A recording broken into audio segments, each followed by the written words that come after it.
It's usually like. Hello, everyone. Welcome to the EVO seminar series. Our guest today is Madza Farias-Virgens, and she is studying a really fascinating system about the evolution of birdsong and how it's related to domestication and all sorts of other things. So I will give it to her. She is studying a really fascinating system about the evolution of birdsong and how it's related. Oh man, sorry. Like I'm listening to you twice. Being a really fascinating system let me. of birdsong. Oh man, sorry. Feedback here. Like I'm listening to you twice. Yeah.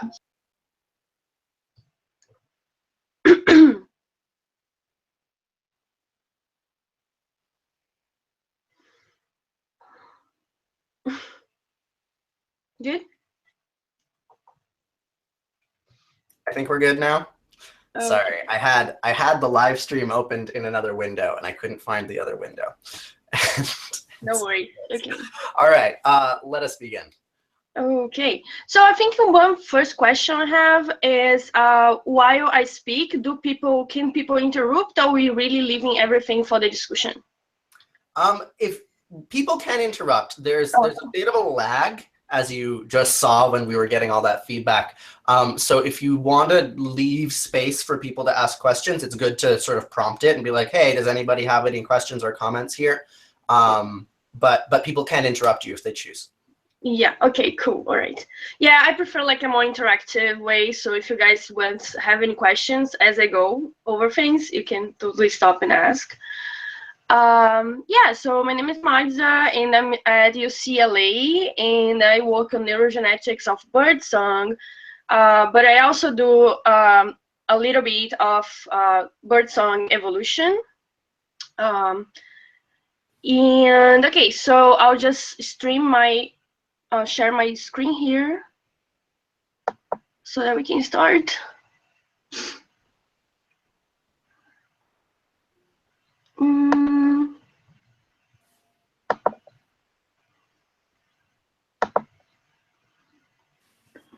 Okay, so can you guys hear me and see my slides? Yep. Yeah, cool. So yeah, we know that the question of what early stages of language should look like is not a new one, right? We know, for example, that Charles Darwin was one of the first to propose early stages of language evolution. And also, actually, his idea, we're going to see, he was the first one to propose the idea of a musical proto-language, where we would have had in the past some sort of song-like behavior, right? Yeah, so first I feel like maybe we should define what a proto-language exactly is. And the concept, the definition that I'm using here is a hypothetical stage of language evolution interposed between modern language and ancestral systems of thought and communication that were present in our less common ancestor. So it's really just answering this question of what early stages of language would look like. Over the time, people have proposed a human proto-language that relies on two modes of communication, right? On the bodily, visual, and vocal auditory. So the bodily visual proto-language is called gestural proto-language, while the vocal auditory, but these the set of hypotheses have two main problems. They have a crucial difficulty of explaining duality of pattern. So throughout this lecture, you're going to see a lot of concepts, a lot of different and maybe new concepts for a lot of people. So just stop me if you don't understand any of these concepts. They are really key concepts, and without understanding these concepts, you can really understand the hypothesis. So the crucial difficulty. What is duality?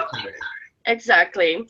So yeah, the crucial difficulty of gestural hypothesis for proto-language, for human proto-language, is explaining duality of pattern, and how duality of pattern can be achieved for an initially iconic system. Okay, so duality of pattern happens as a phenomenon that is an ability that language has where elements that have no meaning So the sound A, the sound B, these elementary units have no meaning themselves, right? They are totally arbitrary sounds that we clump together following some rules. We group them together following some rules. So they can combine into larger structures through a process called generativity. And these larger structures, they have meaning, right? So we are building meaning from things that have no meaning. And if you start with a gestural system, usually gestures, they are very iconic, right? So for example, when you feel like you want to make a posture that indicates that you have a back pain. So you're gonna like put your hands on your back and make a sad face. I don't know, something like this. So it's gonna be really iconic to. So what does it mean to be iconic? It means similar, in some sense, similar. Either visually similar, auditorily similar, have some similarity with what you are trying to refer to. I think of it as being representational. Yeah, you can, yeah, representation now in an iconic way, right? We have three main kinds of representation. We have indexical representation, is when something points to another thing, but not necessarily looks like the other thing, right? So when I point to something, my gesture with my finger doesn't look to with whatever I'm trying to point to. So, but there is an indexical representation of that, maybe. And there is a symbolic representation, right? That we use in language a lot, symbols to represent things. And there is iconic representation. So iconic representation is a specific kind of representation where the representum, I don't want to use these hard words, where the sign looks like in some way to the thing it refers to. So in sign language, in various sign languages, there words in sign languages are metered according to how iconic they are. So for example, chocolate, like this it's more arbitrary, it's less iconic because it doesn't look like chocolate to you. But like dancing looks like dancing, it looks like legs moving, right? So that's more iconic. Yeah, exactly. Yeah, you got it. So you got to the point. Exactly. It is one of the difficulties of gestural proto-language to explain how duality of pattern evolves from an iconic system. But just like you said, you just pointed out to an example not in evolutionary time scale, but you just said and told me an example where you have a system that is iconic, but there is some signs on it that are not totally iconic or are less iconic, right? So it's not like it's impossible to explain how duality of pattern and how arbitrariness and how all these things evolve in an iconic system. It's just that is a difficulty of the hypothesis, right? Do you guys get it? Cool. So yeah, this is what people have been pointing as the main difficulty of gestural hypothesis for human proto-language. But gestural proto-language is not really what we are going to talk about today. We're going to talk about vocal modes of communication that would be present in a human proto-language. And the idea is that vocal mode has, in vocal modes, arbitrariness is in this duality of pattern is almost automatic because the vocalizations, they are less iconic than gestures, right? So this provides then an important virtue of the models of language evolution that assume a main vocal modality throughout hominid evolution. So could you yes, provide an example of an iconic vocalization to show how rare that would be, just to sort of get it a little more in people's heads? An iconic vocalization, oh yeah, that would be, I don't know, for example, the noise of the rain, right? You can say like shh. I don't know, if you make a word that is shh, that word would have some iconicity with what it refers to, that is rain. Cool. Yeah, but most of the words that we have, they are not really iconic, right? Yeah, so sh is iconic of rain, but the word rain doesn't resemble rain in any way. Yes, exactly. You got it. So yeah, vocal systems of human proto-language that relies on a vocal mode has been classified into two main kinds. The lexical ones, where you have which are made up of words that are unconnected by any complex syntax. So you have words that have direct and evident reference, right? But they are not connected by any complex syntax. So this would be the idea behind lexical proto-languages. But we're not going to talk about those either. We're going to talk about musical proto-language. In musical proto-language, you have is a song-like behavior, right? Which will make use of a repertoire of voluntarily controlled and learned vocal elementary units, each one with distinguished features. So this is a more complete description of what a musical proto-language is. So it's a song-like behavior, like I said. It would present both complex phonology, so just like I said in the previous slides, you have these vocal elementary units that have distinguished features. How are these distinguished features defined, let's say? They are defined because there is a complex phonology, right? So each element is going to be defined according with its interaction with other vocal elementary units. This is the classical definition of phonology. So the system would have a phonology and it would have some aspects of syntax, but in general, a very simple syntax. It's something we call phonological syntax. And we're going to talk a little bit more about phonological syntax in the next slides. But even though having a complex phonology in some aspects of syntax, it would lack, for example, propositional meaning. And by and we're going to also see propositional meaning in the next slides. But it is propositional meaning that what gives modern language its semantic power. So can I jump in here once again? I have a feeling that you'll get to this in a moment, but just going back to that last slide that you had about proto-languages versus musical, and this idea. So like a melody has syntax because like the notes come in a predictable order, even though the melody doesn't mean anything. Is that the general idea? Yes, exactly. We're gonna detail this over the next slides. It's kind of tricky, but we're gonna get there.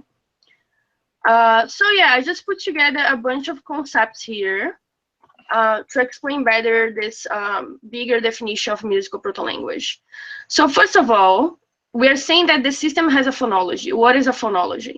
A phonology is a repertoire of elementary units and their features, and rules which specify how these elements interact with each other. So this is a phonology. This is what a song, like a bird song, has. This is what non-lyrical human song has, right? You have, like just Maximo said, you have a bunch of notes or sounds that are put together, but the way that these sounds are defined is according with how they interact with each other, right? So it's not all kinds of sounds that go into a song. You have specific kinds of sounds that can be produced. There is also a simple syntax. I said that the system has a simple syntax. What is a syntax?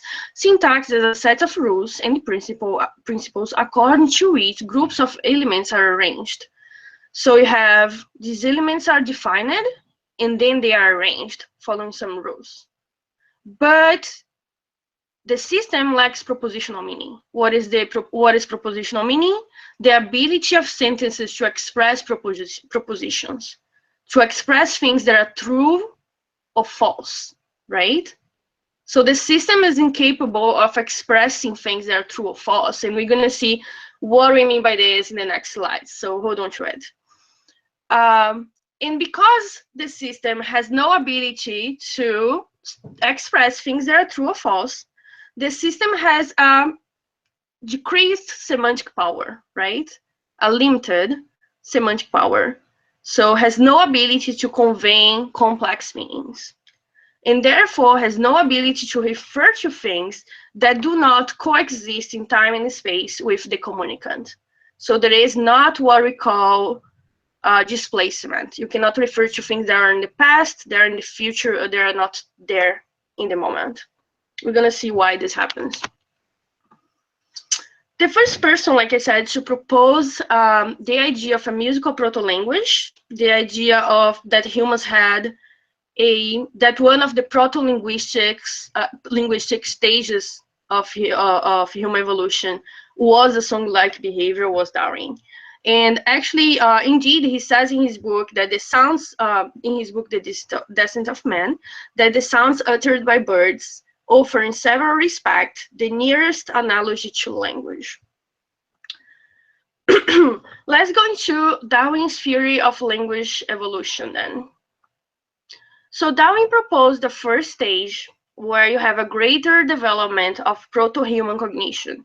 So nothing related to language yet, right? You just have an increase of general things that are general cognitive things that are related to language, right? Then you have a second stage where you have the evolution of vocal imitation. So now the sounds that we were emitting, they were not just innate. We started being able to imitate other animals, right? And learn vocal behavior, basically. So at this stage, humans started producing music-like cadences that were similar to Gibbon's vocalizations. And what would be the function of these vocalizations, these learned vocalizations?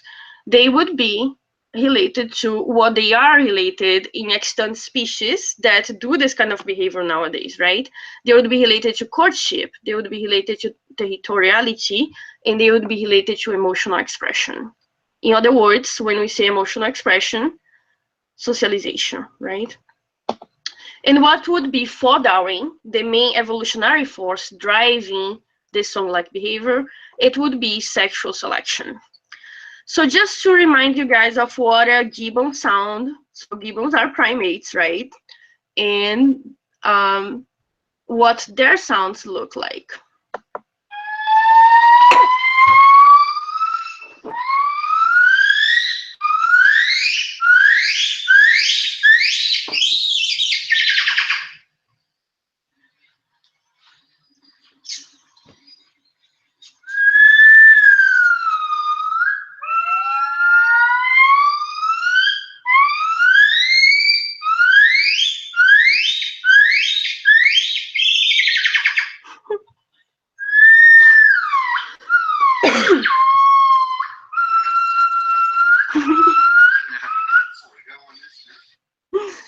All right, so yeah, this is kind of like what Darwin had in mind. The difference is that Gibbon's vocalizations are not learned, right? They are innate vocalizations. Indeed, we don't know of any primate who has, I mean, there is some discussions about some, but we don't know for a fact that any primate has learned vocalizations besides our own species. But in terms of what it would sound like, it would be something like Gibbon's vocalizations. So a third stage of Darwin's theory of language evolution would be the attachment of specific and flexible meanings to vocalizations. And Darwin, finally, he definitely argues against gestural theories. He writes, vocal organs constructed that the pre-existence of in all animals of vocal organs that were constructed on the same general plan as ours would lead any further development of communication to target those vocal organs and not the fingers. So basically, that idea that Darwin has, that we all know, that evolution works with what is there, right? Yeah. Cool. So we talked about phonology and generativity, right? And now I'm going to put the two things together to say that there is something called phonological generativity. And what is phonological generativity is when you have a small set of elements. In the case we are working here, vocal elements, are used to build larger structures in a hierarchical way. So here is a spectrogram. It's a spectrogram of birdsong. So you have here one axis frequency, right? And in the other axis you have time. So I'm gonna play some bird songs for you guys so you guys can understand more or less how this goes, but the bird starts singing here and ends here. And each one of these units here with different spectral structures is called a note, right? And these notes can be put together in a hierarchy. So you have a hierarchy here. They are put together to compose a syllable, and syllables are put together to compose a motif, and motifs are then repeated over and over again to compose, I didn't put here, but to compose a song bout. So this is what I mean by phonological generativity. There is these units that are put together in a hierarchical way, right? But also the way that these notes are put together, so each one of these circles here is representing a syllable actually. So like we saw, a syllable is composed of one or more notes. Each one of these units, they are not organized to create a motif in a random way. They have a phonological syntax. So a phonological syntax are rules that will dictate which combinations are possible. So in the case of this song here, we have the start syllable, right? And then from the start syllable, you can go to this other syllable, or you can go to this other syllable here. And then you can go to this syllable here, and then to this syllable here. But you can have more complex syntaxes. For example, you can have the syntax of the Bengalese finch, which is one of the birds that I study. And in the Bengalese finch, you have more complex syntax. So you have things like loops, right? Where the bird can sing this and this and this, and then can loop back to this, and then go, right? So you have simpler syntaxes and more complex syntaxes. Let's see if I can play this song here for this bird. This bird is the white-backed monia, is the wild relative, the wild relative of the Bengalese finch, which is a domesticated bird. So these birds, they were domesticated. They are descendants of the same ancestral species. Cool. So let's play this one.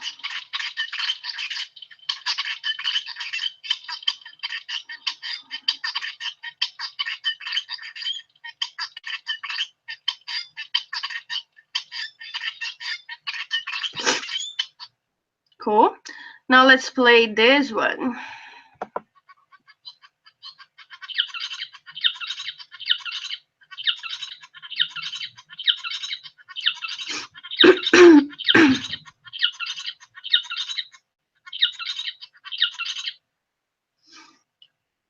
Okay. So we saw how how Darwin's musical proto-language would have a phonological generativity where elements would be used to build larger structures in a hierarchical way. We saw how this combination of units is actually ruled, right? And the system as a whole must be learned, like I said, because language is learned, and which means that it is culturally transmitted, right? And here I brought an example of, again, the Bengalese finch and the white-backed monia in an experiment that shows that these songs are learned. They are so learned that Bengalese finches, pupils, that are raised by white-rumped monia tutors can learn the song with 92% of accuracy, and 75% of similarity of the transition patterns, right? And when I say transition patterns, are these patterns here, the patterns that compose, that make up for the phonological syntax of the song. And the same way, white-backed Munia's pupils, they are raised by Bengalese finches, they also can learn the Bengalese finch song with 82% of accuracy and 70% of similarity. So we can see that this is really a learned and culturally transmitted behavior through this cross-fostering experiment, right? But we can also see something else. We can see that, so I told you guys that white-rumped Munias are wild birds, right? And that the Bengalese finches are domesticated birds, and that these two birds had a common ancestor. In this case, it was around 200 years ago. So we can see here that white-rumped Munias, they learned the song of Bengalese finches with less accuracy and similarity than Bengalese finches can learn the song of white-rumped Munias. So bottom line, you can say that Bengalese finches are better at learning, right? The different species songs. Okay, so all these traits that we're talking about, being learned, being culturally transmitted, having a phonological syntax, and having phonological generativity, this makes up for something called a bare phonology. This is what I mean from now on, when I say that musical proto-language is a system with a bare phonology. So the argument here is which behaviors we see in humans nowadays, which non-linguistic behaviors we see in humans nowadays that have a bare phonology. And the idea behind this question is, well, if it is true that in the past, humans had bare phonology as one of its proto-linguistic stages, then we should be able to find still nowadays behaviors that are reminiscent of those proto-linguistic stages. And yes, we can point to non-lyrical song, so song that lacks meaningful words, as one of the examples of a bare phonology in non-linguistic domain. And for example, we have the doo-woops of the 50 musics, or we have the children's nonsense songs. And I'm just gonna play here an example of the doo-woops of the 50s, so that you guys can just, keep in mind of what.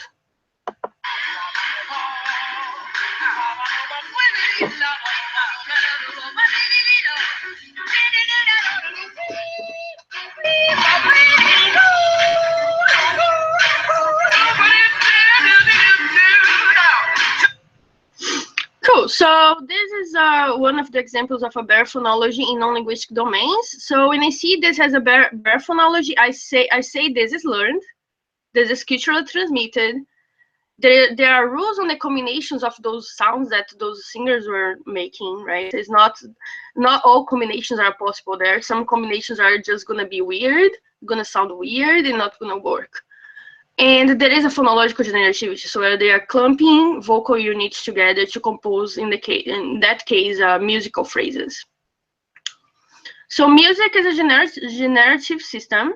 So there is generating an endless set of meaningless structures formed by hierarchically combine a small set of simple sound elements. So in this case, we have notes, tonal nuclei, syllables, and acoustic events. And like I said, music is also learned, and indeed it's mastered very early in autogeny, right? So we have these children nonsense songs. They are totally spontaneous behaviors that human kids show very early. But we have to prevent some misconceptions when we try to trace a parallel between non-lyrical song and musical proto-language, right? And we need to say that today's music is not identical to musical proto-language. and neither to proto-music. We're going to talk about a little bit about proto-music. And this is because today's music, just as much as language itself, has almost certainly diverged from its proto-counterparts in important ways. So which are the things that are there in music nowadays, in today's music, that were almost certainly not in musical proto-language? The first one are notes, scales, right? So what are notes? What are scales? A small number of discrete frequency units, what we call notes. They make up for a scale, right? In a given musical song, like today's music, preferentially uses notes from one scale.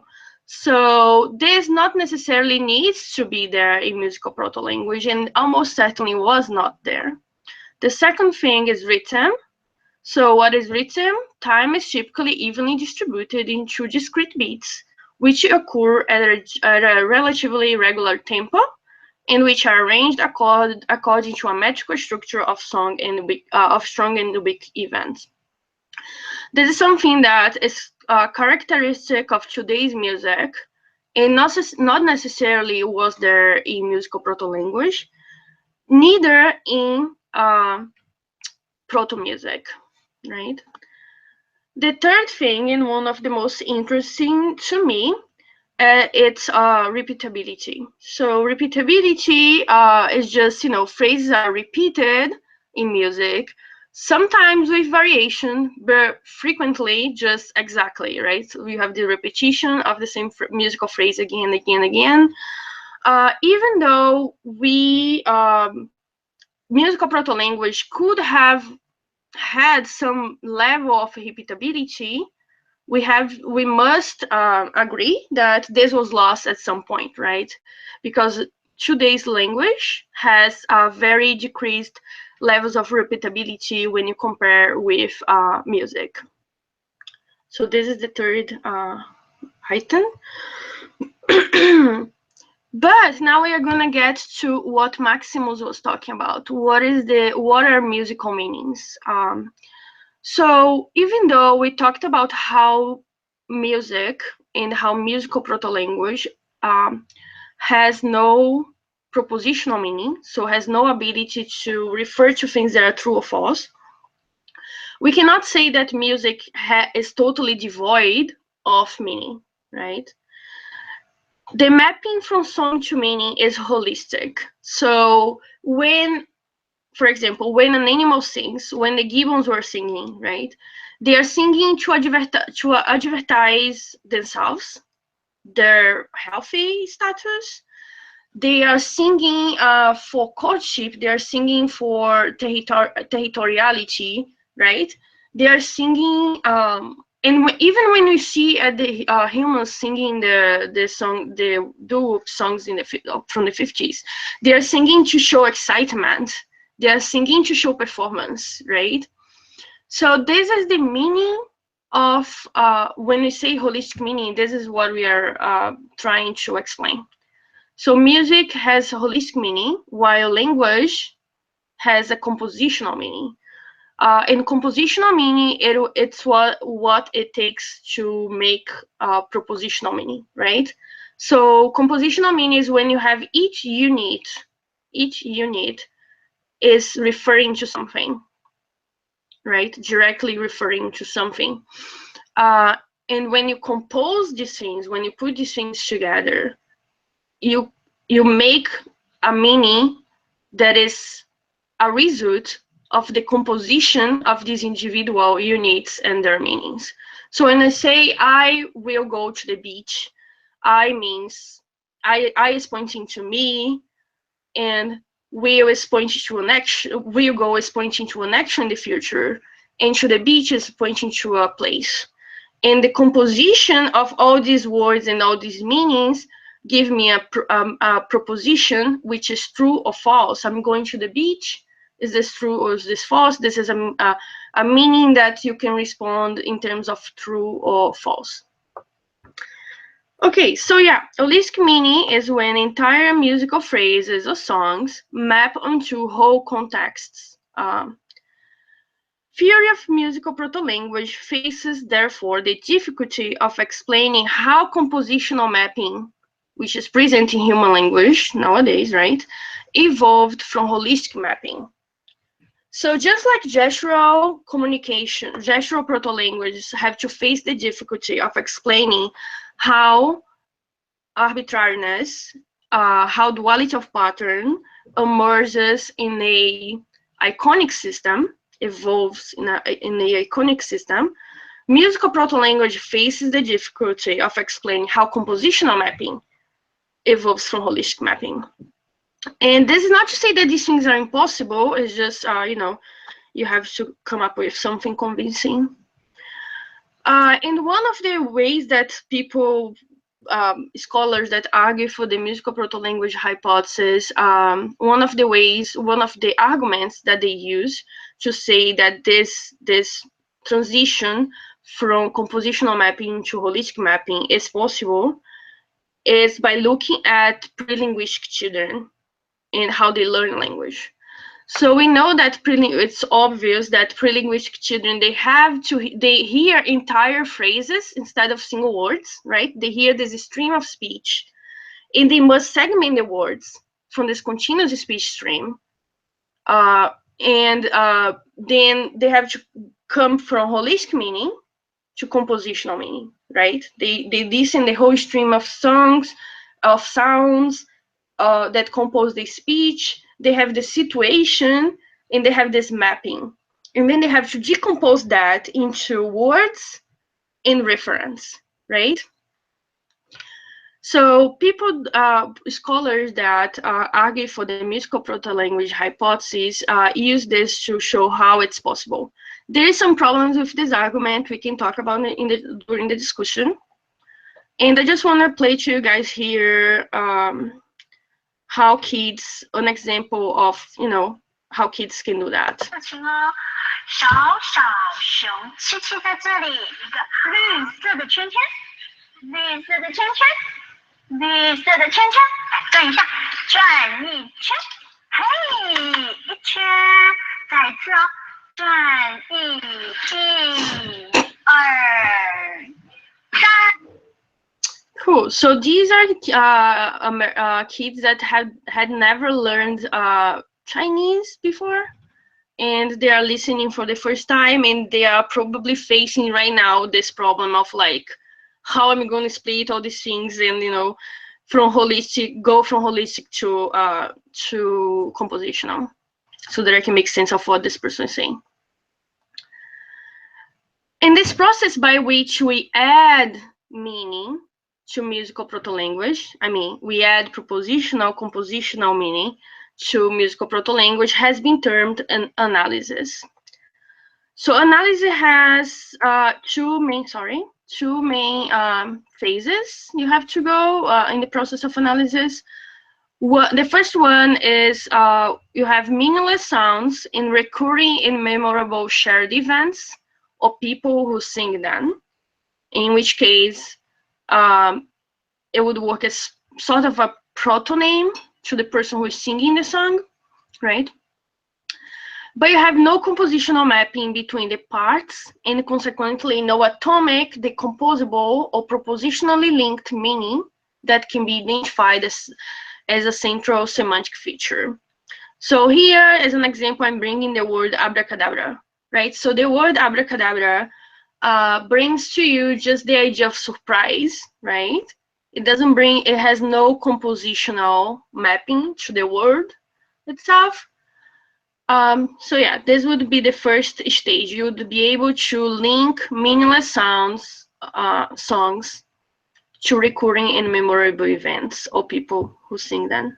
Can you clarify that example a little bit?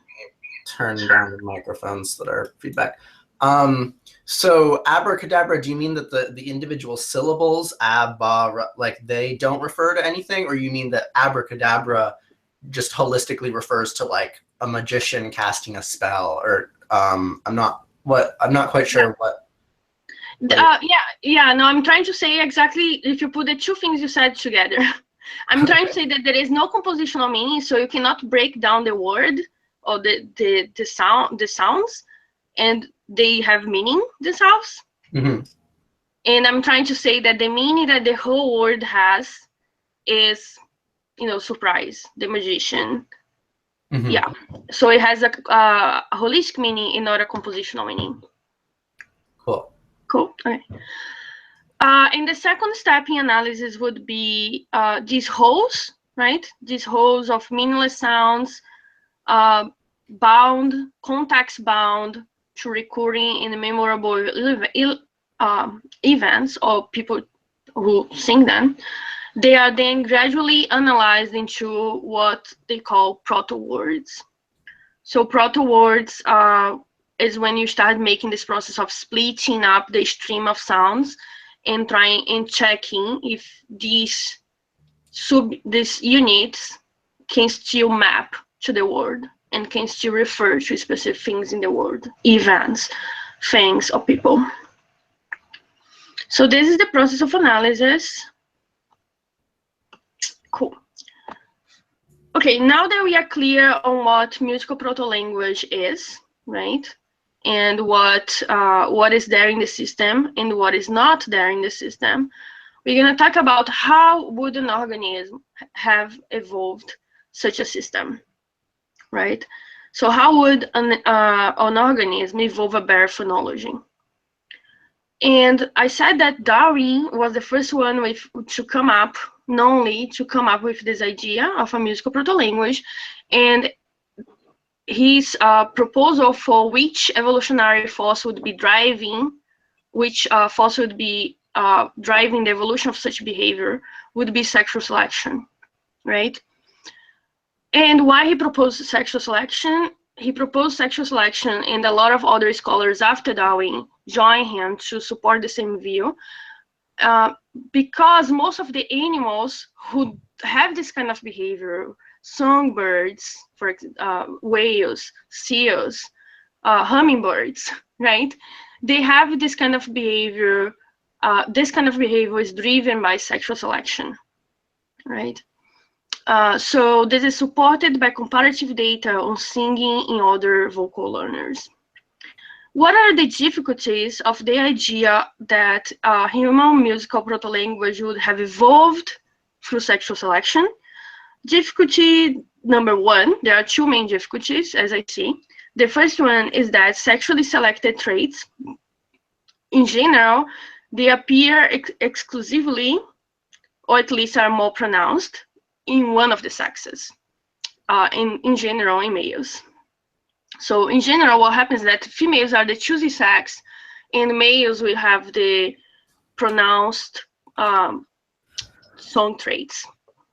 But more recent research in the topic are showing a growing number of species where you have duetting species, plenty of duetting species. So where both sexes are able to sing, right? And even in species where you have lone females singing. So this idea that song-like behavior is almost exclusively found in males is slowly falling apart. Well, if we know that this is not true, even if we propose that in the beginning there would be like it was a behavior that was only found in males, and then we can still say that this behavior could have transitioned into a more egalitarian, sexually egalitarian distribution. So we know that when you have no male parental care or very decreased need for male parental care, males are quite indiscriminate about mating, and females are then the choosy sex. As a consequence, because we are talking about singing, males will be the only sex to sing. But in species where you need more male parental care, either because the species, the babies are really altricial, really immature when they're born, and they need extra care.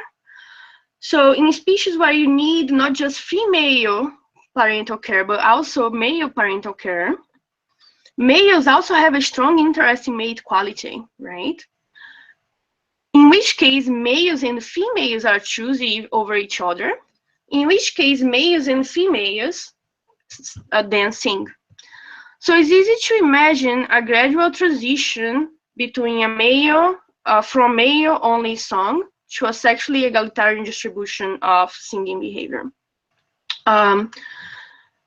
So we can then apply this to musical proto-language to say that maybe in an early stage of musical proto-language could be driven by sexual selection on males, while later stages would have involved a shift to selection on both sexes. And this driven by, we know, we're gonna talk a little about how humans are neotenic relative to chimpanzees, and how our babies are much more appreciable than other primates' babies. So maybe that could have driven the need for female and male parental care, and therefore a shift to selection on both sexes. The second difficulty of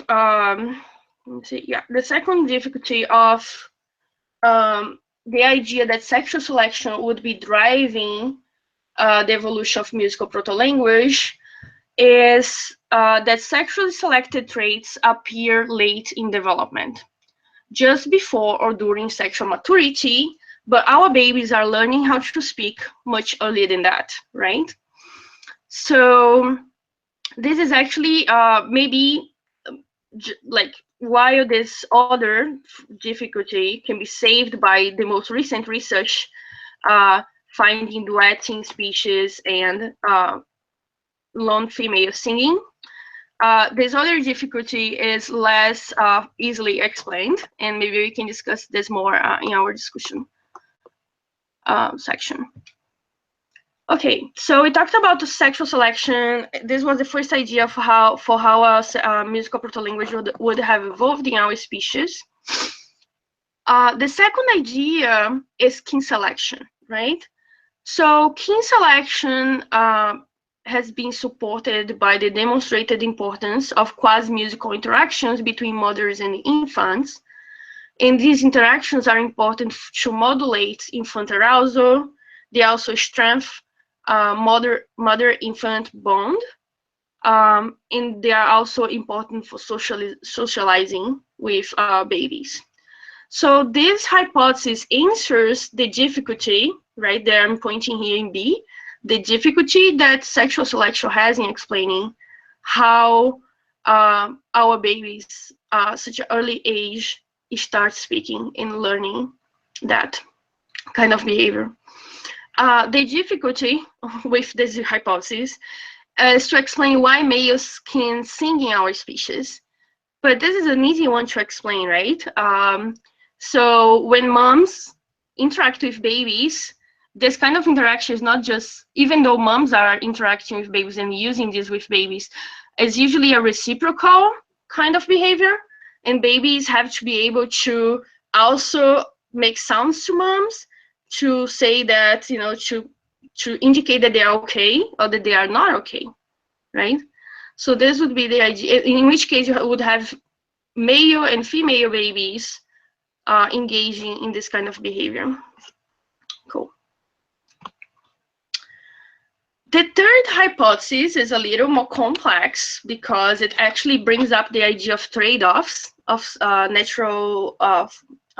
selective pressures, is the idea of self-domestication, right? So in self-domestication, what you have is that the idea that many sources of natural selection, such as predation, foraging, and even mating force, would have been weakened as we evolved a more gregarious, altruistic, and culturally mediated lifestyle. So what we have is a replacement of more natural forces, right? Predation, foraging, mating, by more culturally mediated forces, right? So socialization, altruism, this kind of thing. So what is happening here is that human sociality would have then entered a feedback loop where common environmental selective pressures would be reduced, but it would have become itself the main source of selection in our species. So what happens when socialization, when culture becomes the main source of selection over environmental selective pressures? What happens in most of the species that we've seen is the development of the evolution of a domesticated phenotype, right? So what is a domesticated phenotype? More stereotype traits can degrade in a domesticated phenotype. So for example, stereotype traits that are related to sexual advertisement, for example, sexual dimorphism, females being smaller, males being bigger. These things, these stereotyping things, they degrade over evolutionary time, therefore leading to a delayed life history. When I say delayed life history, is that simply what I'm trying to say is that animals will mature more slowly, more slowly than the ancestral, and therefore the evolution of neoteny. What is neoteny? Is the retention in adulthood of a number of traits typically found at younger ages in the ancestral species.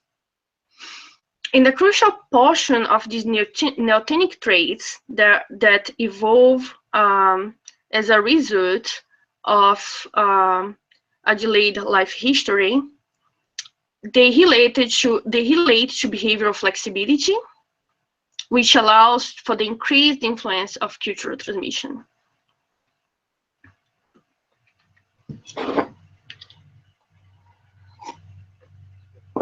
Okay. So the relaxation that resulted from self-domestication, which means from the replacement of environmental sources of selection by social source of selection, let's say, let's put like that, could have removed the forces that had previously kept human vocalization simple, and then the brain areas that were formerly committed to diverse and independent functions could then begin to work together, right? These new brain synergies, however, could not have been kept and further optimized if individuals had not been targeted by strong positive selection, such as for socialization or efficient communication. So here we actually have a split in this in scholars that defend, that argue for the self-domestication hypothesis.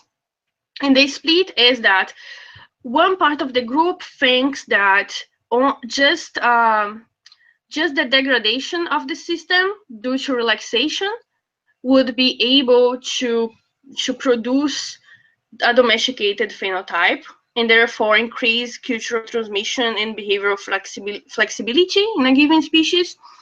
But another group thinks that no, these new brain synergies, they should be kept and further optimize these brain synergies, and would have to be targeted by strong positive selection, right? So this is a current split in the field, let's say. My inclination is to think that yes, you have to have some sort of positive selection in to keep these synergies evolving and going on. Okay, so we just saw the three main hypotheses for how a musical proto-language would have evolved. The first one, sexual selection, first proposed by Darwin. The second one, kin selection, I think first proposed by Professor Fitch, which is one of the people that one of the influences for me to write in this lecture. And the third one, defended by a lot of people, including my ex-advisor, Terence Deacon, which is self-domestication.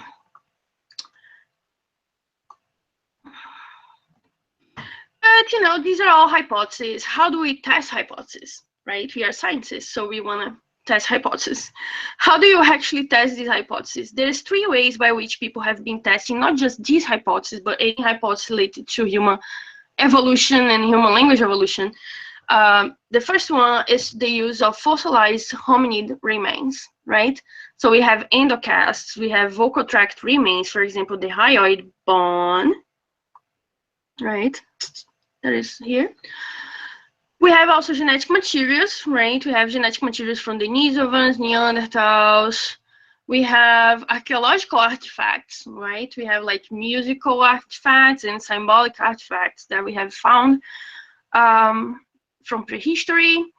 And all these things have been used to give some indirect clue about how human language and also human symbolism, which is fundamental to evolve modern language, would have evolved. But what is the problem with archaeological artifacts is that archaeological artifacts, they suggesting symbolic communication, are often taken as if evidence of the beginning of a stage transition between the linguistic abilities of different hominid lineages, but they only demonstrate this expression in non-perishable forms, right? So it's not because you only found a, I don't know, a symbolic, I don't know, some statue, I don't know, something like this, in year X, that you can't assume that before year X, maybe they were producing symbolic artifacts in perishable forms. So this is the problem with the use of fossilized hominid remains. The other way you can study human language evolution is analyzing modern languages, including pidgins and creoles, and also, just like we did in some slides before, studying human language acquisition, right? But there is a problem with this kind of study too, which is that theories of language acquisition and language use, let's say, they may confuse ontogenic processes with phylogenetic processes, right? By assuming that language evolution is recapitulated in language acquisition. And this is not necessarily true. So it's often argued that putative prehistoric stages of human language can be reconstructed by studying non-linguistic trajectories of change in modern human languages, right? For example, the creation of pidgins and the creation of creoles.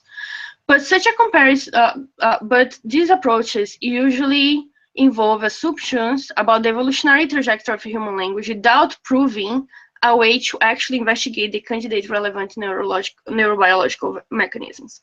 So besides confusing ontogeny with phylogeny, this kind of study doesn't really point neurobiological mechanisms by which language could have evolved. The third way, and the approach I take, is the comparative animal method. Of course, there are problems with these methods too, and we can discuss. Just like we have problems with the use of modern languages in their acquisition or fossilized hominid remains, we have problems with the use of comparative animal method too, but this is the approach that I take. And I take specifically because I think that it can point to neurobiological mechanisms that could have played a role in human language evolution in a more broad perspective. So the first thing when I say and that I do birdsong, that the first thing that people ask is why you don't do other mammals, right? So there's 2 main problems with the use of other mammals to understand learned vocal behavior. The first is that most of the mammals do not learn their vocalizations. The second one is that the ones that do, they are poorly understood still, and they're often technically challenging to study. So for example, whales. Whales are mammals, but they are really technically challenging to study. So they are mammals and they learn their vocal behavior, right? But they're really technically challenging to study. For example, bats. bats are mammals and bats are vocal learners, but they are still poorly understood. So we cannot make very specific hypotheses about neural functioning of vocal learning on on those animals. So what I do now, we're gonna get a little bit more into the system that I'm using to understand a little bit more about the evolution of vocal learning and the evolution of complex vocal behavior. What I do is to use birds. So birds, they have been used for the past, they have been studied for the past 100 years. So we have a lot of literature on how birds learn the songs, and bird song parallels human language. I just listed some of the ways that it parallels, but there's much more. So birds, a lot of species have large vocal repertoires. They have vocal production that is traditionally learned, right? So birds, they learn the songs. They learn the songs in a critical sensitive period, during which socially presented vocal behavior is readily assimilated by the learner. So just like humans have a critical sensitive period for language learning, birds also have a critical sensitive period for song learning, after which it's really hard for the bird to learn the song if they're deprived from song during the critical sensitive period. Just like it's hard for me to speak in English and learn English. A stage of more randomized immature vocal production, which is called babbling humans, and subsong in songbirds. So when birds start to learn their songs, they will babble, right? They will do trial and error. They will like train the singing, and this is called subsong. And this is very similar to how kids are learning language and how they try to, all this process of trying to imitate what dad and mom are saying. They have vocal production that is based on phonological units, just like I said, and just like I showed to you guys. In these vocal phonological units, they are sequenced and they can be described by a phonological syntax. And lastly, but still very important, they have analogous neural pathways. So these structural and developmental parallels suggest that birdsong functioning and evolution may offer a useful and feasible model for the study of certain aspects of human language, functioning, and evolution. So here I'm bringing a slide showing some of the neurological parallels in connectivity between mammals and songbirds. So here we have a bird song nuclei called array, which is here, illustrated here. And you have another one called HVC and Almond. So HVC and Almond. So these are all paleo, we call paleo. So the corresponding to cortical in mammals. They are all paleonuclei, so groups of neurons who have some similarity in connectivity with Wernicke and Broca's area, which are both language-related brain areas. And then we have here array and LMC, a parallel between array and the laryngeal motor cortex of mammals. In the same way that we have area X, which is one of the focus in the lab that I work right now. Area X, there is some parallels in connectivity and function with putamen, which is a specific area within the striatum. So these are what I mean by analogous neural pathways. These are the analogies that we know so far. They are analogies at the level of connectivity and function. Besides these more, like say, coarse parallels, we have a consistent set of 50 genes that show similar patterns of activity in both humans and bird brain areas. So this was recently published in 2014 by Professor Eric Javis' group. And basically, he shows that this kind of analogy extends not from structural neurobiological analogies to molecular analogies. Now, going to the specifics of the system that I use. Just let me get some water.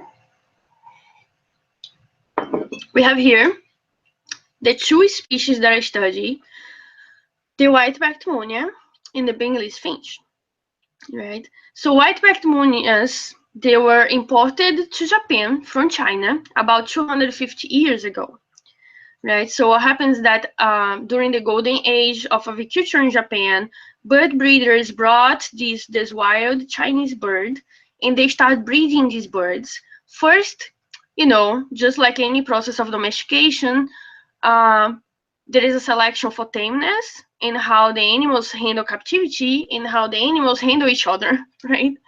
So first, this was the main, supposedly this was the main, those were the main evolutionary pressures. And about 140 years ago, then color plumage mutations occurred in those artificially bred white-backed munias, giving orange to the Bengalese finch. So you can see that all white-backed munias, they are really similar to this bird. They are darkish here, they are lighter here in the belly. But then you have 140 years ago, you have mutation colorations, and the Bengalese finches, they look really different from each other. Some are like lighter, some are darker, some look quite like white-backed munias. Why are they called the white-backed munia if they don't have a white back? Oh, you can't see from here, but they do have a white patch right here in the rump. Okay. Yeah, yeah.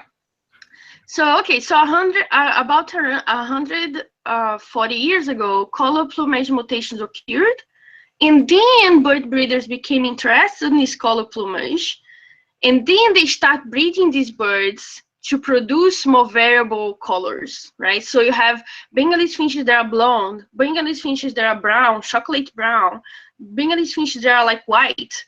So this was, and then the Bengalese finch became a very popular cage bird, also because they developed greater gentleness and tameness. So Bengalese finches, they are, if you put like zebra finch, which is another bird we study in the lab, is an Australian bird. If, for example, zebra finch baby lost the parents, you can put the zebra finch baby to be raised by Bengalese finches, and they'll take care of the baby of the other species. So they are really gentle and really tame birds. But interestingly enough, according to extensive historical report that was actually done by my collaborator in Japan, Professor Kazuo Konoya, Bengalese finches were never bred for singing ability. Nonetheless, the Bengalese finch developed a much less stereotyped song than its white ancestor, the white-backed munia. So there is no record for humans selecting Bengalese finches based on the song, but Bengalese finch songs somehow evolved into a much more complex and much more flexible song than the white-backed munia song. Just to position here songbirds, when you take songbirds, they can be split into three categories here, and these are examples for each category, and based on how the birds learn the song. So you have, for example, sparrows. Sparrows, they have a sensory phase where the birds listen to the song but does not practice the song yet, right?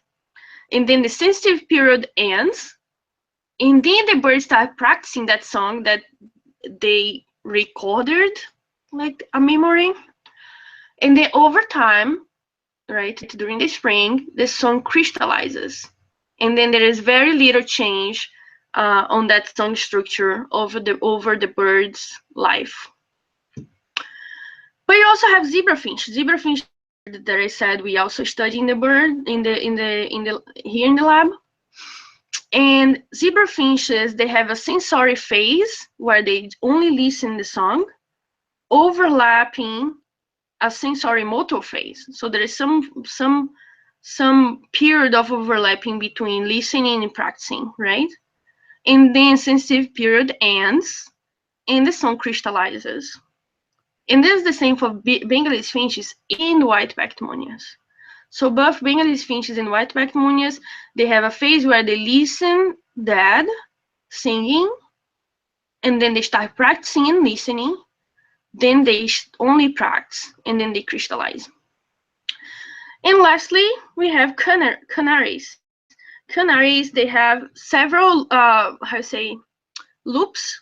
So they have a sensory phase, sensory motor phase, they have some overlap, it crystallizes, but they are able to, in the next season, in the next autumn, they are able to, again, listen, learn, practice, crystallize, and there's like loops over the bird's lifetime.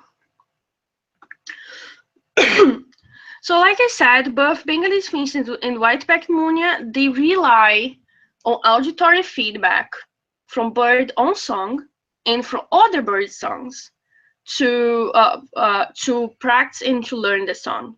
So once the bird is adult and the song is crystallized, if you deafen Bengalese finches or white-backed munias, the song will degenerate, which means that even during adulthood, when they are not learning from others anymore, they still use their own feedback to learn and optimize their singing.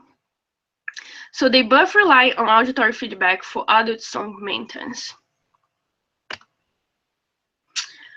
Another thing that white-backed munias and Bengalese finches have in common, is that they have the same note type variation. So if you count how many different of these units make up for a white-backed munia song and how many make up for a Bengalese finch song, you're going to find the same note type variation. So they are not really different on that.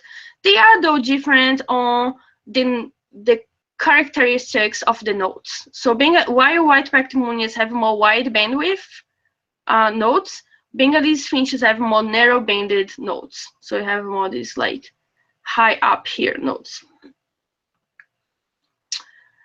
But the main difference between white-backed munias and Bengalese finch songs is really the syntax, even better, the phonological syntax.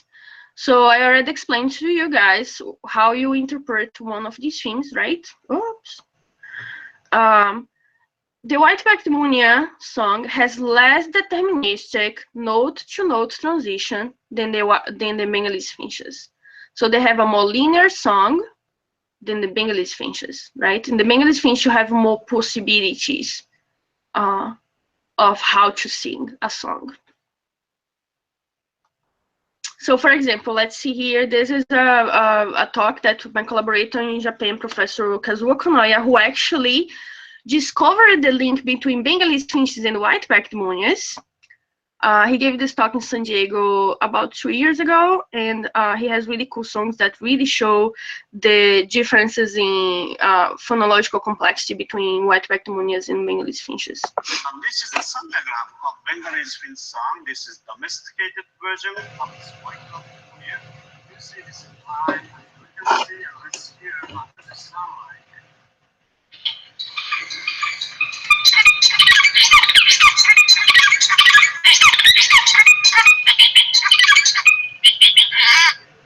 Quite complicated. Now let's hear the white-lumped munia song.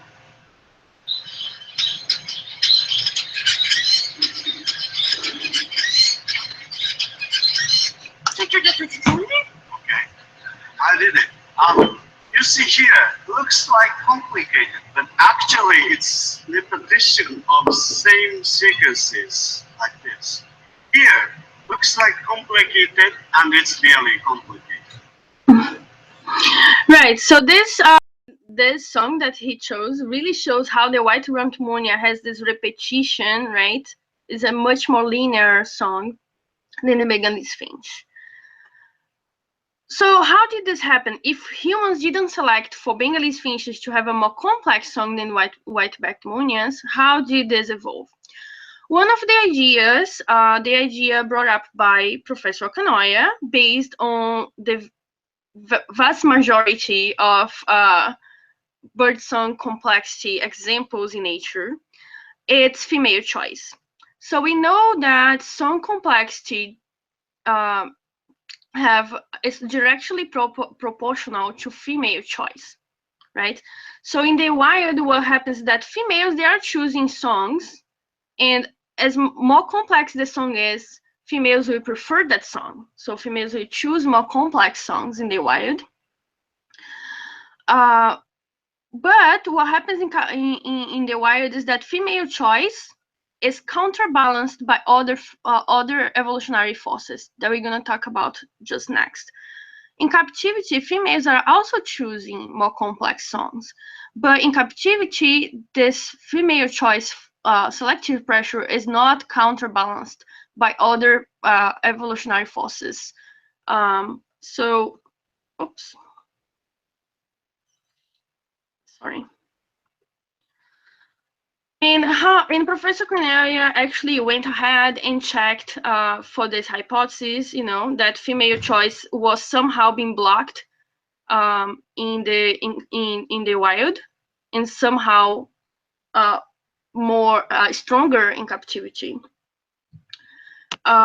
He went and he checked that he notes that females stimulated with complex songs show elevated heart rate, which is really cute, increased nest building behavior, and increased serum estradiol levels. So song duration and complexity also correlates with body size. So the idea here is that females would be choosing song as a proxy for body size and therefore health state of the singer, right? This is pretty much what happens in all songbird species, in a lot of songbird species. So here's the reproductive behavior when stimulated with complex song syntax that I told you guys. So you have number of strings to build a nest. So how many strings the females are catching to build the nest. You have here the quantification of this behavior when they're listening to a complex song, when they're listening to a simple song, and when they're listening to, let's say, a more common song, something between complex and simple. Right, so you really see this proportionality between reproductive behavior, in this case, building a nest, and song complexity. But I just told you guys that yes, song complexity is directly proportional to female choice. Females will choose more complex songs as a proxy for body size and therefore healthy state of the singer. But why this force would be less effective in the wild and more effective in captivity? So Professor Kanoya came up with the idea that maybe species recognition would be the counterbalancing force to female choice in the wild, right? So species recognition would be higher in the wild, thus limiting some complexity.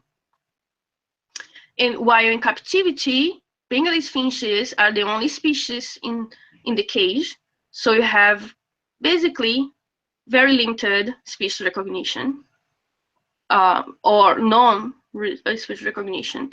And some complexity would then be free to evolve under female choice. The relationship between, he went to the wild and actually measured the degree of colony mixing with another finch called spotted munia and song linearity in the wild. So he found that white-backed munias have a more linear song, a simpler song, when they have a higher degree of colony mixing with spotted munias, which means that what is happening is that white-backed munias have to keep the song simpler so that they don't get confused with spotted munias in the wild, right? So they are they have a more stereotyped song in the wild because they have this speech recognition pressure, while in the wild this speech recognition pressure is non-existent or very limited. Another counterbalancing force that happens in the wild but is not there in captivity is stress. So in the wild, birds have to cope with foraging efforts. They have to cope with predation. So the idea is that they would be more stressed, and there is a relationship, a known relationship between stress and song complexity, which even reflects on the size of the brain nuclei, control nuclei, in the songbird brains. While in captivity, there is no efforts to cope with predation. There is no predation, and there is no stress to cope with foraging, because there is, water and food is just there. Therefore, song complexity would not be limited by stress. Professor Kanaya went there and also tested this hypothesis. He found that Bengalese finches have significantly lower fecal corticosterone levels in white-rumped munias, juvenile and adult white-rumped munias in the wild. Low corticosterone levels are thought to be required for the production and maintenance of more complex songs. So let's just put in here, here's just the levels of fecal corticosterone in white-rumped munias in Bengalese finches. So white-rumped munias is higher than Bengalese finches, which shows that white-rumped munias are under more stress, and maybe they have simpler songs also because of that. Let's put all these evolutionary Hi, sorry. Question about stress as it relates to these birds. Is this stress present only as they are learning Oops, I can hear you. song, or is it no matter what age they are at? You just a second. You are cutting, so just a second. Can you repeat the question? Yeah, can you repeat? Absolutely. My question is about the core levels of birds. I'm wondering if this is testing only when they're now during song, or if that stress affects of their song, no matter what age they are. Is it cutting for everybody? Yeah, I couldn't quite. I think the question is, Type it out, Colin. Does this effect of stress on song complexity manifest at all developmental stages, or is it localized to certain developmental stages? I think that's the question, Colin. If you want to I thought elaborate. it was if it's just there is no data on this, but I would say that would be overall developmental stages. Okay, thank you. That's the question. Okay, cool. Let me share this again.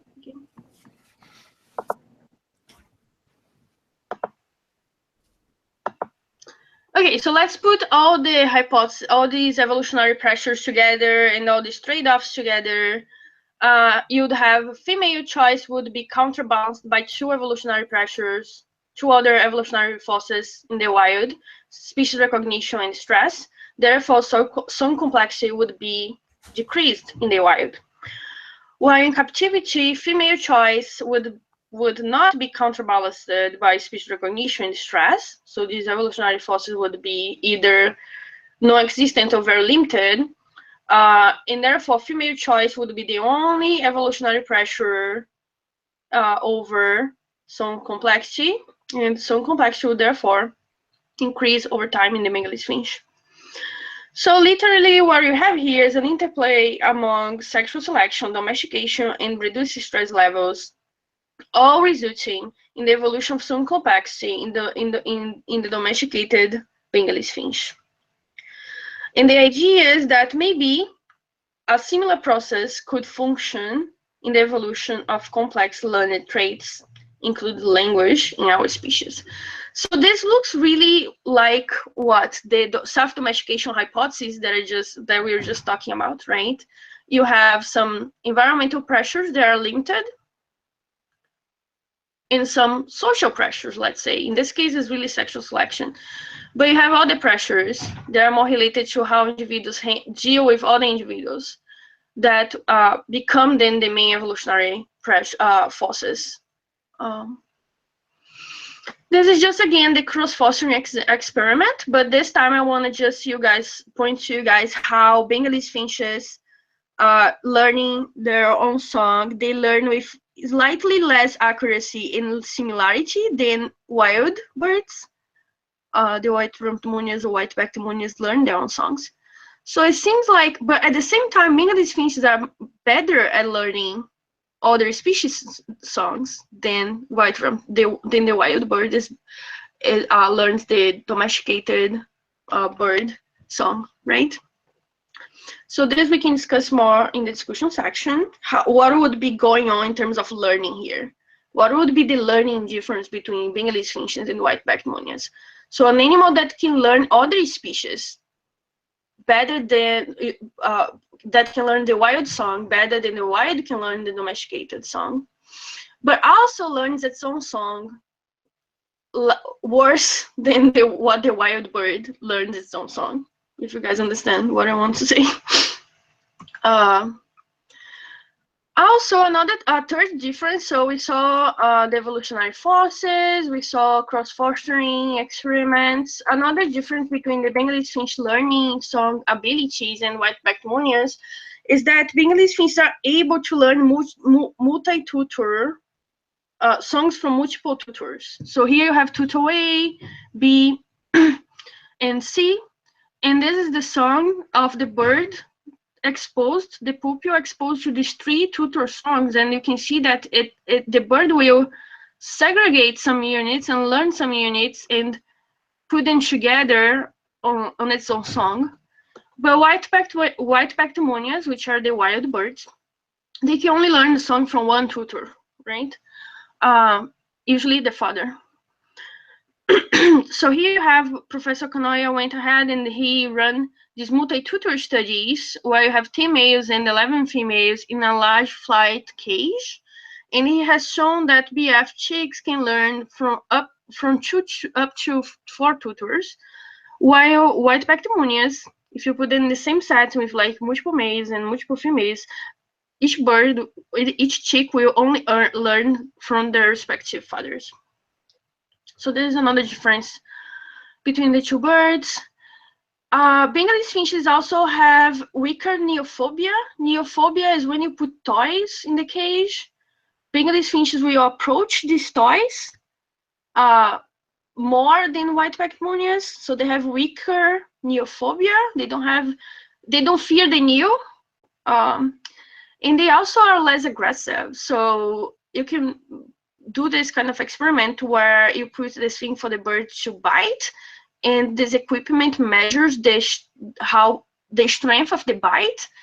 And what happens is that Bengalese finches will bite this piezoelectric sensor weaker than what the wild bird bites. So they are less aggressive than the wild bird. These are differences that are not directly related to song learning, but that can be relevant to understand song learning difference between the two species, the two subspecies, I'm sorry.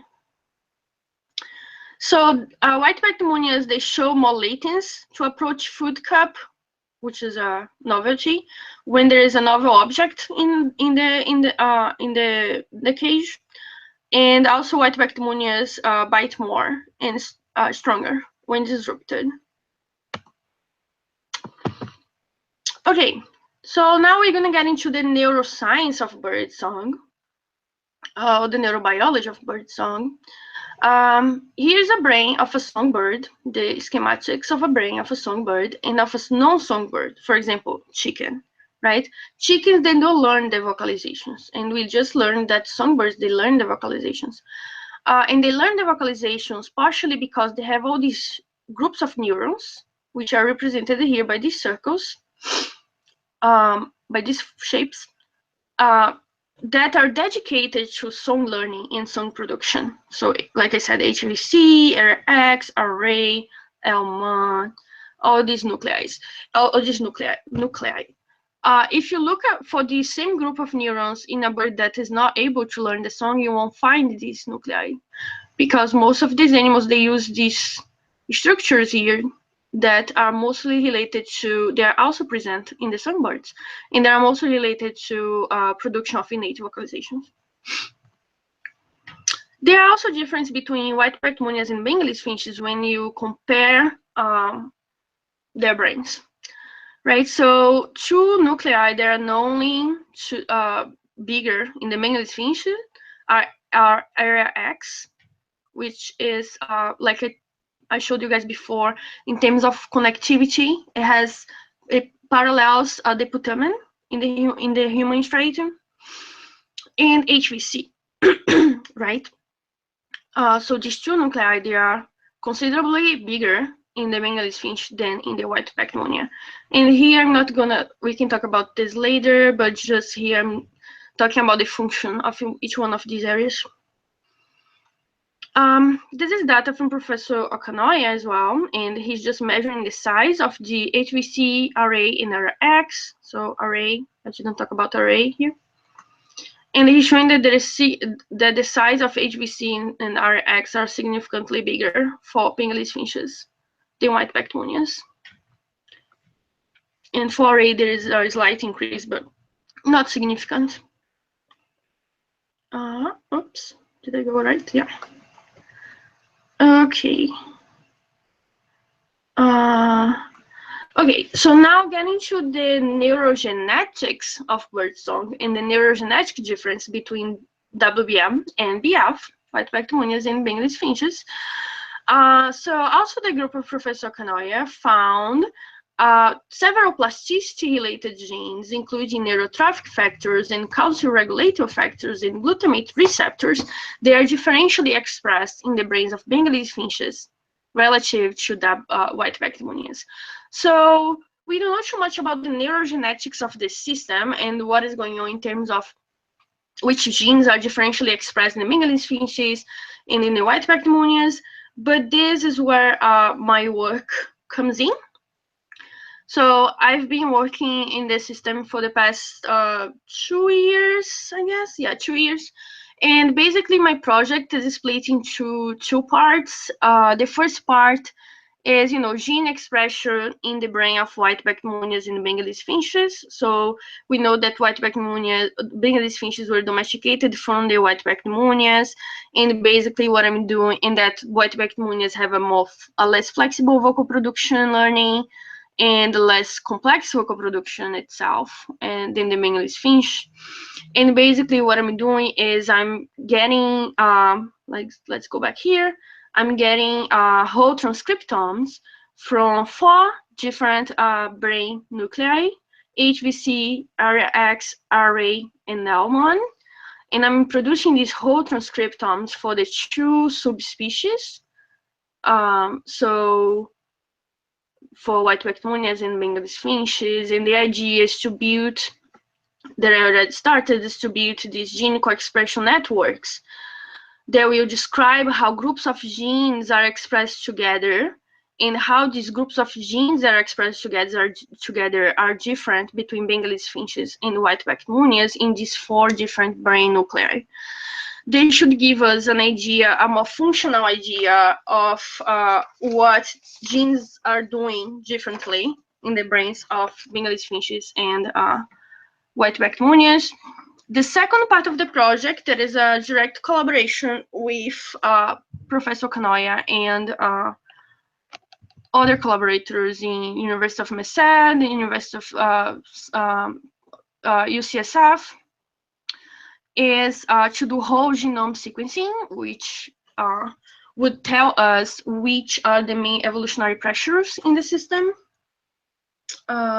So here we have, what we did was we did whole genome sequencing of a population of white-backed munias in a population of Bengalese finches, and using this whole genome sequencing, we are then tracking down which genes went through positive selection, which genes show signature of positive selection, and which genes show signatures of relaxation selection, for example. In this way, we can start digging into the different hypotheses and different pressures in this evolutionary pressures in the system. So yes, this is what I have for today. I'm more than willing to answer your guys' questions. Oops. How do I? Let me see. Am I back? No. How do I? Oh, okay. All right. Thank you so much. Back. Always back. How do I fix the feedback? There we go. Yeah, a little bit.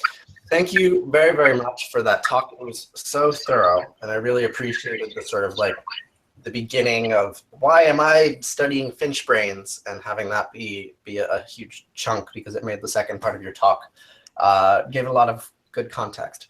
So thank you very much. I have a whole bunch of questions, but I'm wondering if anybody else would like to start. I have kind of like a fundamental like concept question. So writing is kind of part of our communication and the way that, and like our language. So in the beginning you were talking about like gestural and vocal. Yeah. So where do you think that writing kind of like fits into that equation, or if it fits in, if it doesn't at all? Yeah, I didn't have time to look into writing too much, but you know, writing is a later acquisition, right? Mm-hmm.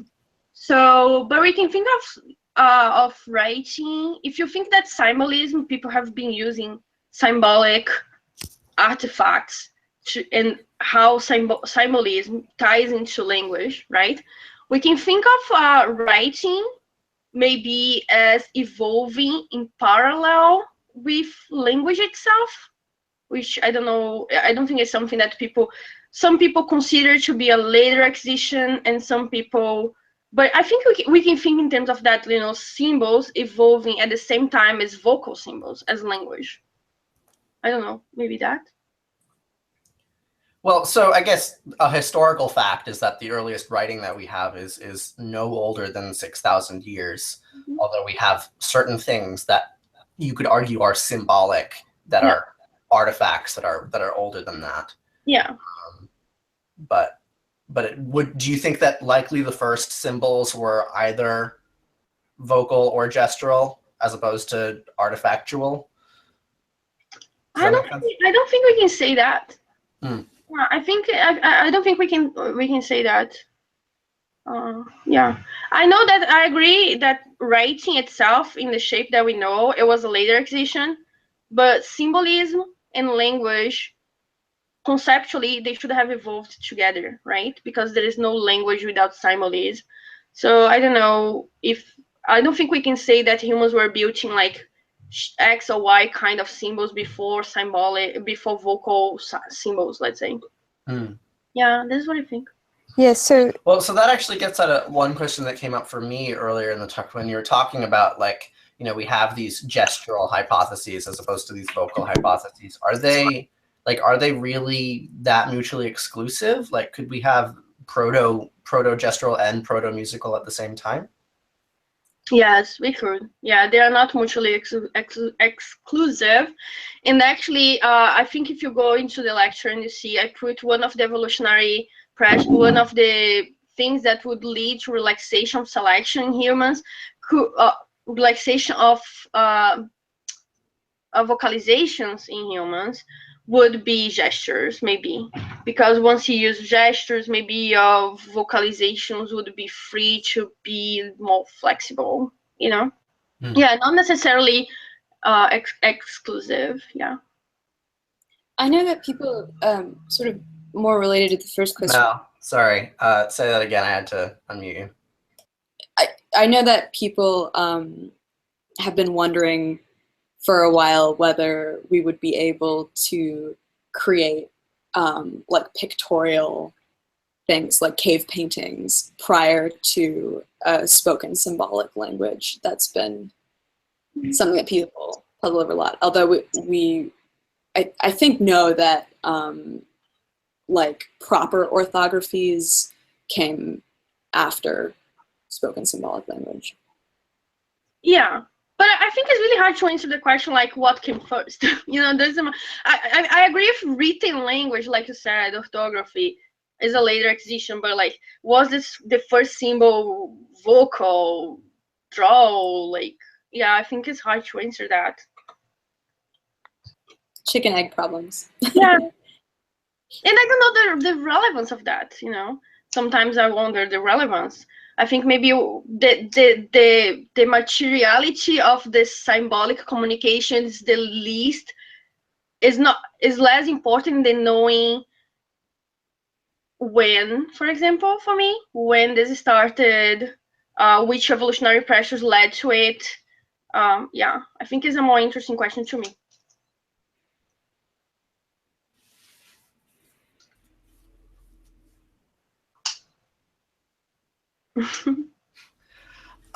Yeah, so there was one aspect of your talk that you said that we could go into in the discussion about I don't yeah, there is several things that I think are interesting.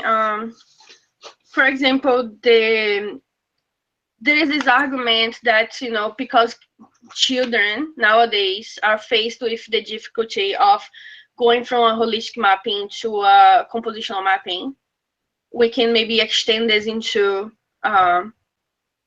we can then say that this process was possible in evolution, right? The whole idea about phylogenetic ontogeny parallels phylogenetic, I think that is a very complicated argument to make. Even though this is one of the arguments pro musical proto-language, which is my favorite hypothesis, I have to agree that this is a complicated argument to make.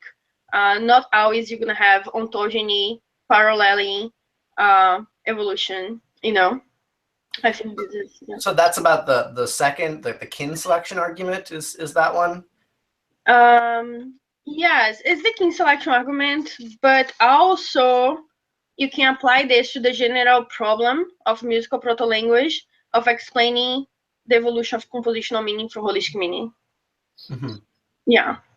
Just to fill everyone in, I don't know if we talked about this earlier, but this is a famous Haeckel quote, that ontogeny recapitulates phylogeny, so that the developmental trajectory of the organism in its lifespan will go through the same transitions that the organism has over the course of its evolutionary history. Yeah, which is a fallacy, right? Like, it not necessarily means, but people use this kind of argument a lot still. I feel like yeah, it's the kind of argument that you have to be careful when you use, right? I mean, it's a beautiful idea, but it certainly isn't necessarily always the case, and certainly is prone to getting overextended. Exactly. Yeah. And I think the other thing that I thought that we could discuss would be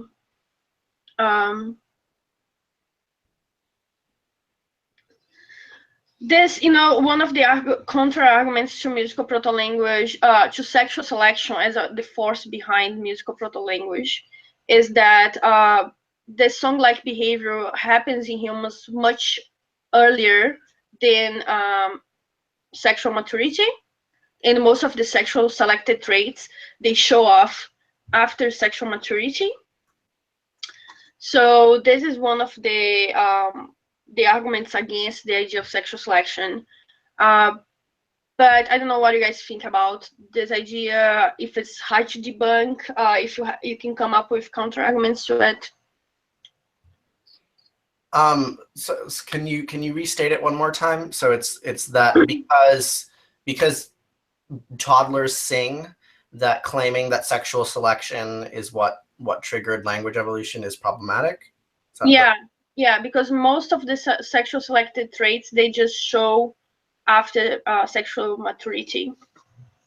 They Well, just I mean, couldn't you just say that, like, you know, development takes a long time, and like I don't know if if that premise holds up, that like all sexually selected traits only show up after maturity.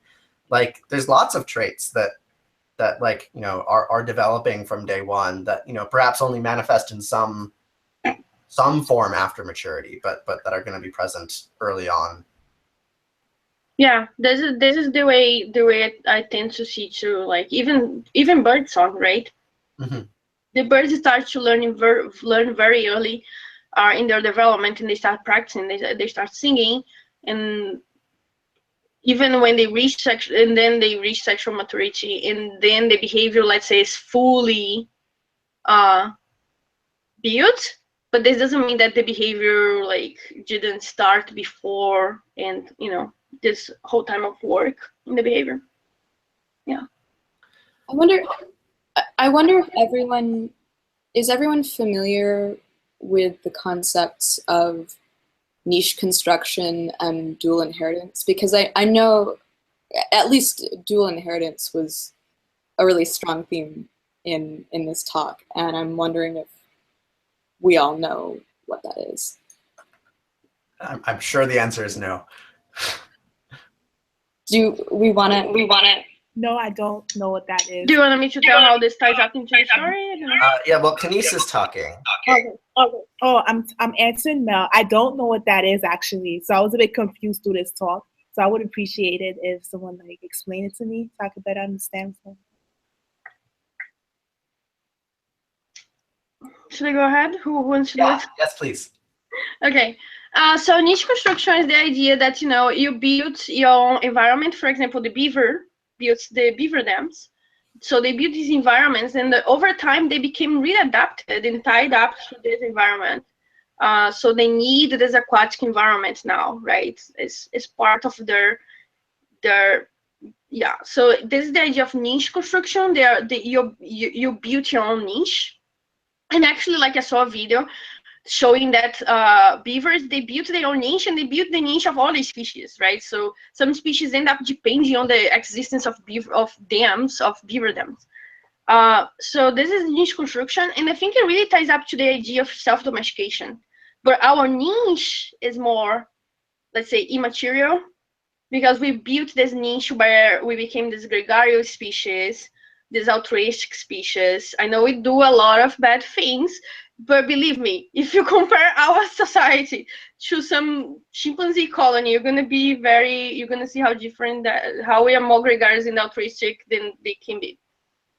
So we have these behaviors, and we start depending and relying more and more on these behaviors in a way that we became adapted to them. And nowadays, it became one of the evolutionary forces driving our evolution, right? So this is the idea of niche construction and how it ties in. I don't know if anyone wants to add anything. Well, so can you add to that the sort of the dual inheritance story more explicitly, of, you know, contrasting genetic inheritance to other modes of phenotype descendants, phenotype inheritance, I suppose? Contrasting genetics too? Well, just like when you were talking about the learning in birdsong, right, and how critical learning is, and how that ties into what you just said about niche construction. How this ties up? I don't think I'm clear. Sorry, Martin. Okay, sorry. Yeah, well, I guess the point to clarify being that a lot of the differences that we see between the Munia and the Bengalese finch are not necessarily genetic differences, right? I mean, the two subspecies can interbreed. Is that true? Yes, they can. Yeah. Right. So a lot of these differences, they're cultural differences, and that they manifest in the development of the organism and in the environment that the organism develops in, as opposed to being coded in the germline. But then the key place where the dual inheritance model comes in is when you see then that the Bengalese finch is now better at acquiring the call of the white-backed munia, then the white-backed munia is at acquiring the song of the Bengalese finch, which shows that this cultural evolution of the, well, so this is not necessarily the case, but it could be the case that the cultural evolution of the song then went back and changed their core cognitive structures that made them differentially able to acquire song. Yes, yeah. So okay, so I think I'm getting to what you guys want to say. Yeah. So what you would see from the genetic point of view, it depends on which hypothesis is correct. If it was just degeneration of learning ability and the degeneration of this innate template, I don't know. So, or if it was positive selection. This is gonna the genetic signature is gonna depend on that. But what you're gonna see from the genetic point of view are really signatures of selection over genes that relate more broadly to cognitive abilities that relate to learning the song, right? Like you'd see, I don't know, signatures of positive selection in axonal growth related factors. Like this is the kind of thing that genetics would be able to tell us about.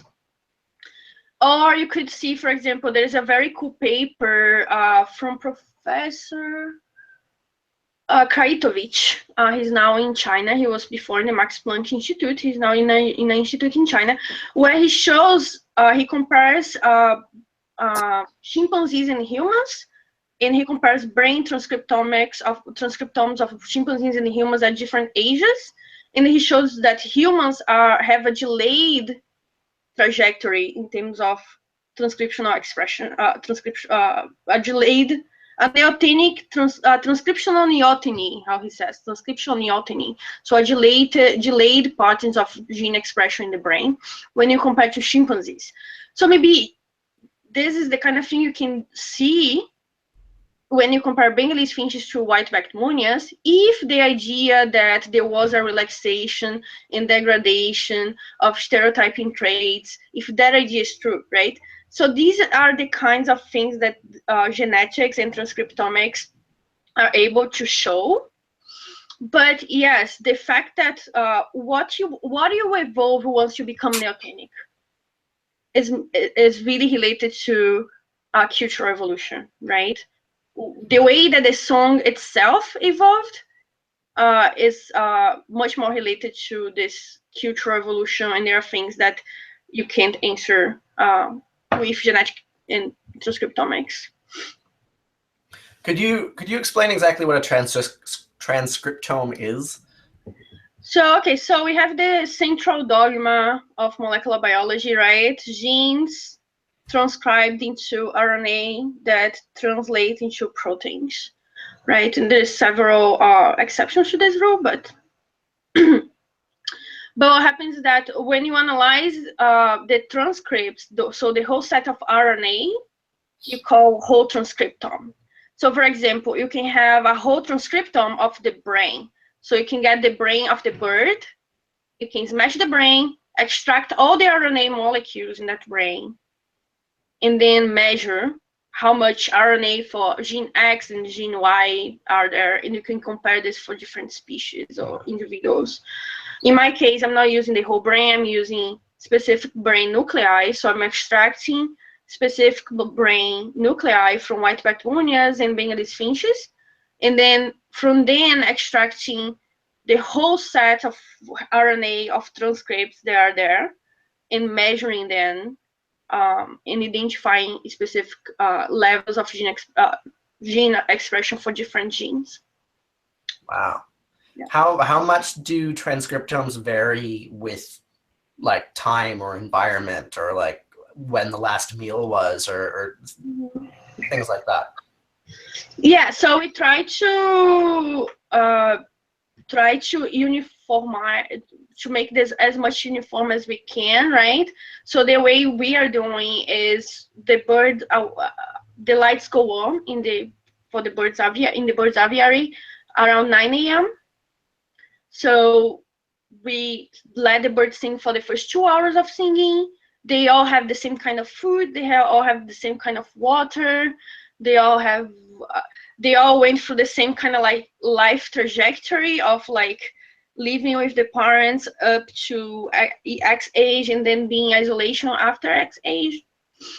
So we try to make it as uniform as possible and sacrifice the birds in the same time of the day, so that we can get rid of biases that, you know.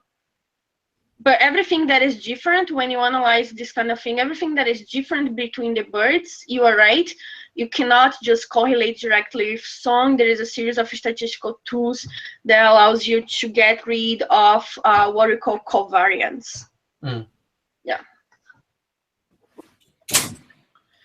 Well, we have time for one more question before we need to conclude. Does anybody have any pressing things they want to say or ask? Colin, are you there? He's there. Oh, he's Sign muted. of life? Colin, are you there? I don't think so. Oh yeah, he's a birdsong person, right? Yeah, so he's doing very similar stuff, but I don't know how similar because I don't understand it. Yeah. Does anyone else do any of the other students have questions? Okay, well we can just end it there. Madza, Can I ask one more question? Yeah. Is that okay? Yeah. So I'm in cognitive science, but I'm not. I want to launch into comparative work, but I haven't yet. So I'm doing cognitive developmental work right now, and I think of the brain in terms of cortices and modules and really differentiated parts, but in different terms at least, if not in a different mode of abstraction. And so I'm wondering how these nuclei come in and what how it's different studying the bird brain as opposed to the human brain or even a mammal brain. Yeah. So okay. So one of the difference between bird brains and human brains is that bird brains are not layered. So we don't have they don't have a cortical layered cortex like we do. You know, we have layer 1 to 5. They don't have that. They have nuclei. So they have these groups of neurons, right, that communicate to each other and process things. The different brain nuclei we have already, like I said, there is 100 years there, of birdsong study. So we know a lot about the function of these different nuclei. So some nuclei are going to be more related to how you group the different notes, so to the syntax of the song. Some nuclei are going to be more related to type song note type variation. Some nuclei are going to be related to motivation to sing.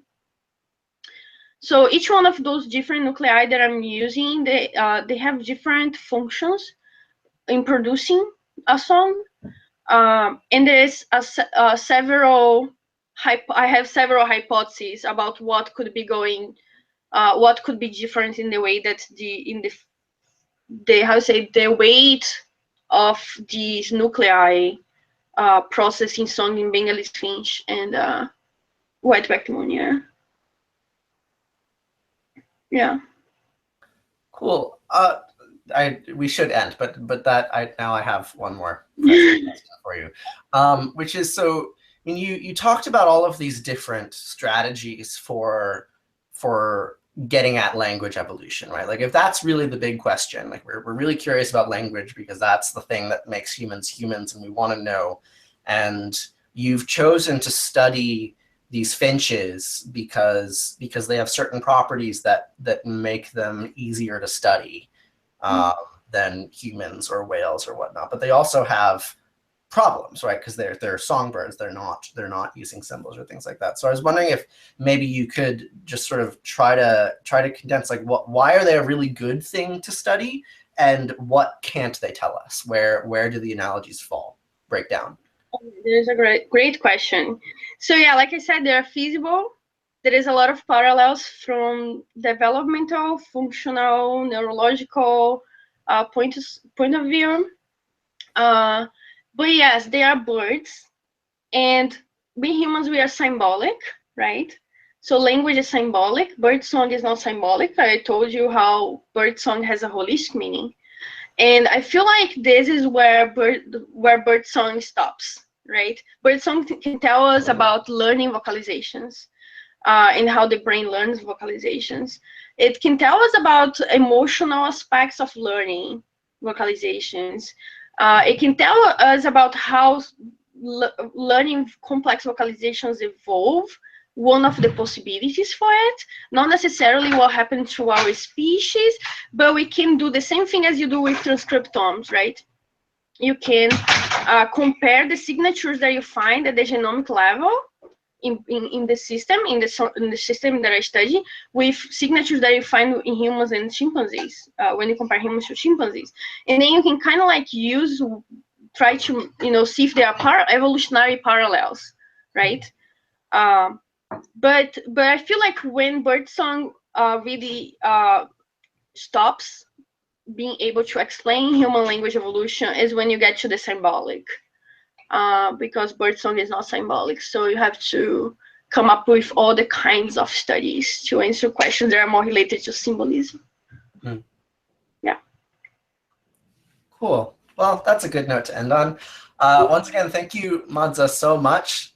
This was like really like the number of things that you're pulling together to make this it's really impressive and fascinating. So thank you, guys. That was wonderful. Nice to meet you all. I hope someday we'll meet in person. Yeah. So when you leave, I will just check in with my students and we'll stop the broadcast. But once again, thanks very much. Okay, thank you for the invitation, Maximus. All right, farewell.